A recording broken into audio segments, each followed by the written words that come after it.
भाव के भूखे हैं भोलेनाथ। भगवान शिव आदि देव हैं, देवों के देव हैं, महादेव हैं। सभी देवताओं में वे सर्वोच्च हैं, महानतम हैं, दुखों को हरने वाले हैं।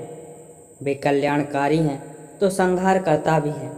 प्रतिवर्ष महाशिवरात्रि का पर्व फाल्गुन मास की कृष्ण पक्ष की चतुर्दशी को मनाया जाता है, जो शिव तत्व का जन्म दिवस है।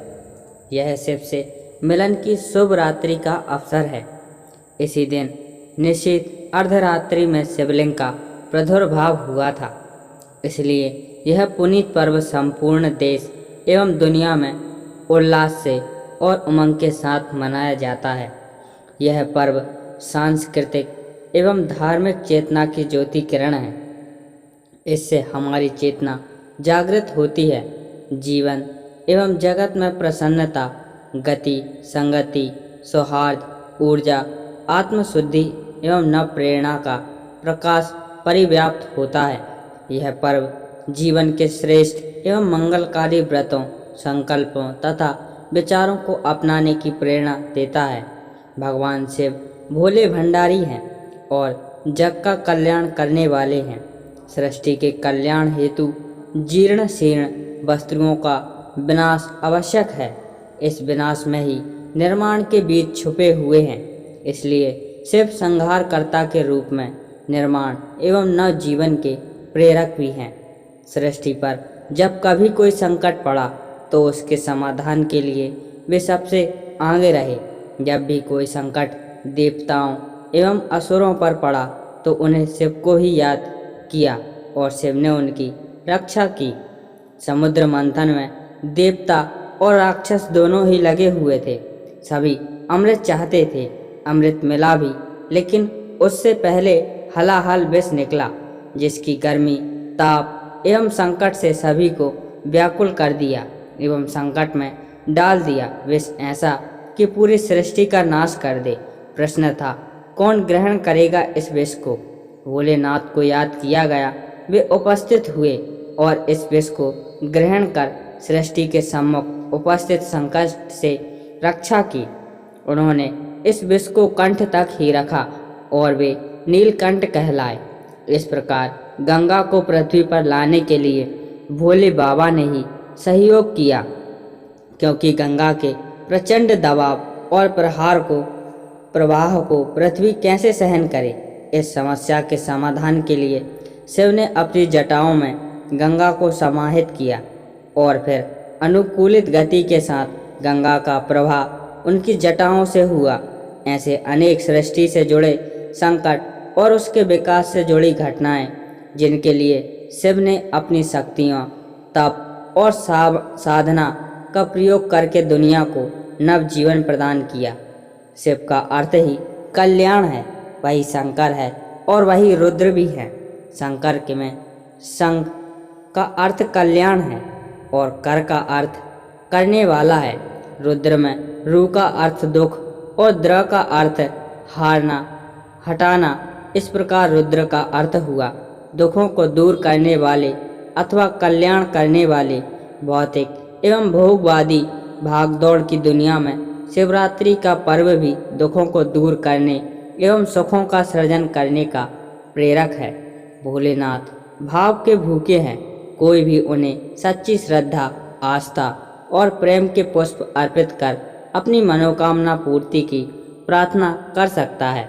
दिखावे, ढोंग एवं आडंबर से मुक्त विद्वान, अनपढ़, धनी, निर्धन कोई भी अपनी सुविधा तथा सामर्थ्य से उनकी पूजा और अर्चना कर सकता है। शिव न काठ में रहता है, न पत्थर में, न मिट्टी की मूर्ति में, न मंदिर की भव्यता में। वे तो भावों में निवास करते हैं। यह पर्व महाकाल शिव की आराधना का महापर्व है। ऐसी मान्यता है कि इस दिन पूजा एवं अभिषेक करने पर उपासक को समस्त तीर्थों के स्नान का फल प्राप्त होता है। शिवरात्रि का व्रत करने वाले इस लोक के समस्त भोगों को भोगकर अंत में शिवलोक में जाते हैं। शिवरात्रि की पूजा रात्रि के चारों पहर में करनी चाहिए। शिव को बेलपत्र, धतूरे के पुष्प तथा प्रसाद में भांग अति प्रिय है। लौकिक दृष्टि से दूध, दही, घी, शक्कर, शहद, इन 5 अमृतों का पंचामृत का पूजन में उपयोग करने का विधान है। महामृत्युंजय मंत्र शिव आराधना का महामंत्र है। शिवरात्रि वह समय है जो परलौकिक, मानसिक एवं भौतिक तीनों प्रकार की व्यवथाओं, संतापों, पाशों से मुक्त कर देता है। शिव की रात शरीर, मन और वाणी को विश्राम प्रदान करती है। शरीर, मन और आत्मा ऐसी शांति प्रदान करती है जिससे शिव तत्व की प्राप्ति संभव हो पाती है। शिव और शक्ति का मिलन गतिशील ऊर्जा का अंतर जगत से एकांत में होना है। लौकिक जगत में लिंग का सामान्य अर्थ चिन्ह होता है, जिससे पुल्लिंग, स्त्रीलिंग और नपुंसक लिंग की पहचान होती है। शिवलिंग लौकिक के परे है, इस कारण एक लिंगी है, आत्मा है। शिव संहारक है, वे पापों के संहारक हैं। शिव की गोद में पहुंचकर हर व्यक्ति भय, ताप से मुक्त हो जाता है। शिवरात्रि जागृति का पर्व है, जिसमें आत्मा का मंगलकारी शिव से मिलना होता है। यह आत्मा स्वरूप जानने की रात्रि है। यह स्वयं के भीतर जाकर अथवा अंत चेतना की गहराइयों में उतरकर आत्म साक्षात्कार करने का दुर्लभ प्रयोग है।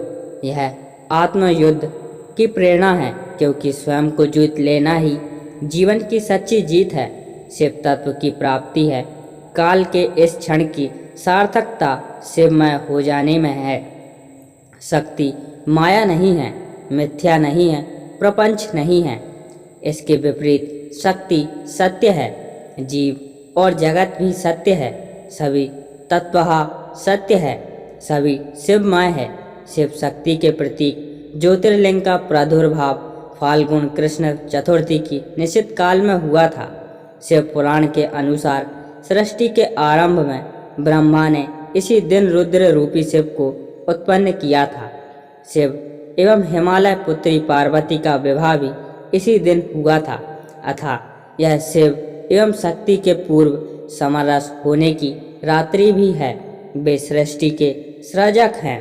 वे मनुष्य जीवन ही नहीं, सृष्टि के निर्माता, पालनहार एवं पोषक हैं।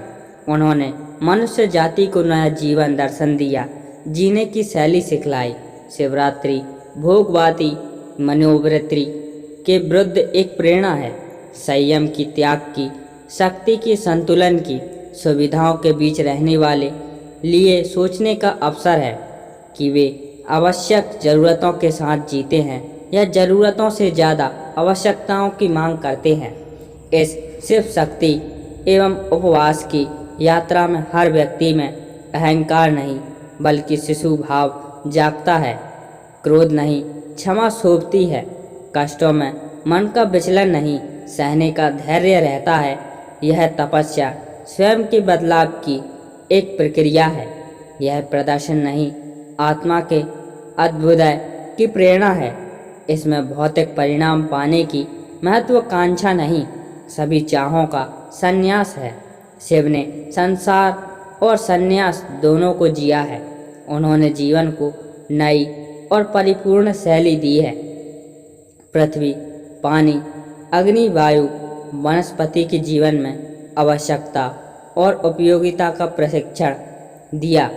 कला, साहित्य, शिल्प, मनोविज्ञान, विज्ञान, पराविज्ञान और शिक्षा के साथ साधना के मानक निश्चित किए। सबको काम, अर्थ, धर्म, मोक्ष की पुरुषार्थ चतुष्टय की सार्थकता सिखलाई। वे भारतीय जीवन दर्शन के पुरोधा हैं। आज उनका संपूर्ण व्यक्तित्व एवं कर्तव्य सृष्टि के इतिहास का एक अमिट आलेख बन चुका है। उनका संपूर्ण जीवन प्रेरणा स्रोत है, लेकिन हम इतने भोले हैं कि अपने शंकर को नहीं समझ पाए। उनको समझना, जानना एवं आत्मसात करना हमारे लिए स्वाभिमान और आत्मविश्वास को बढ़ाने वाला अनुभव सिद्ध हो सकता है। मानवीय जीवन के सभी आयाम शिव से ही पूर्णता हो पाते हैं। आज चारों ओर अनैतिकता, आतंक, अराजकता और अनुशासनहीनता का बोलबाला है। व्यक्ति, समाज एवं राष्ट्र हर कहीं दरारें ही दरारें हैं, हर कहीं टूटन एवं बिखराव है। मानवीय दृष्टि एवं जीवन मूल्य खोजने पर भी नहीं मिल रहे हैं। मनुष्य आकृति से मनुष्य रह गया है, उसकी प्रकृति को राक्षसी सी हो चली है। मानवता क्षत विक्षत होकर करहा रही है। इनका सबका कारण है कि हमने आत्म पक्ष को भुला दिया है। इन विकट स्थितियों में महादेव ही हमें बचा सकते हैं, क्योंकि शिव ने जगत की रक्षा हेतु बार बार और अनेक बार उपक्रम किए। वस्तुतः अपने विरोधियों एवं शत्रुओं को मित्रवत बना लेना ही सच्ची शिव शक्ति है।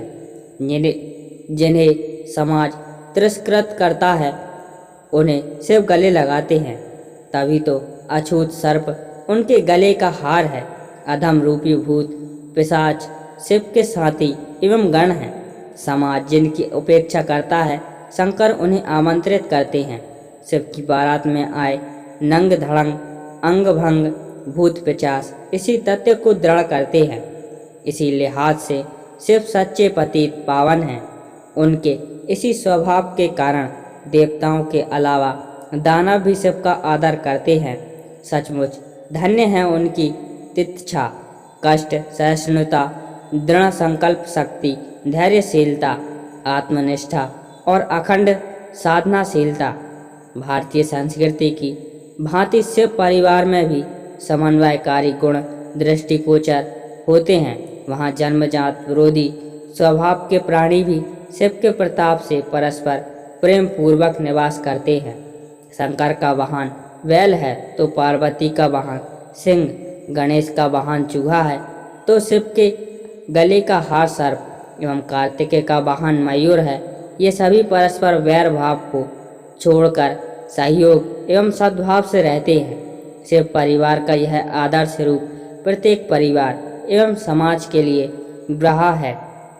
आज समाज एवं राष्ट्र में ऐसे ही सद्भाव, सौहार्द एवं समन्वय की आवश्यकता है।